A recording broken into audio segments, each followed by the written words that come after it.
Peyğəmbərimizi vəsilə qərar verən olub, yoxsa yox? Bəli.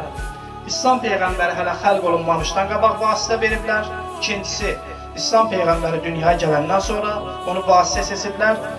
İslam Peyğəmbəri dünyasını dəyişəndən sonra da hətta xəlifələr belə Peyğəmbərə vəsilə qərar verirlər.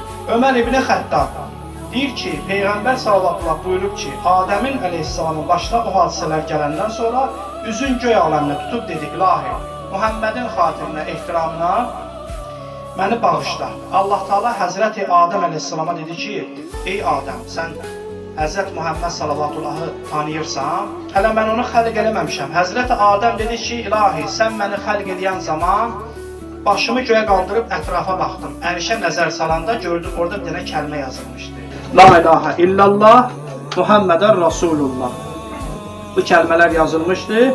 Anladım ki, sən öz adının yanında ən çox sevdiğin bir şəxsin adını yazırsan. Allah Teala buyurdu ki, düz deyirsən, ey Adəm, həqiqətən məxluqatın arasında mənim üçün ən sevimli odur. Mən də onun hörmətinə xatir səni bağışladım, əhv elədim. Görürsünüz?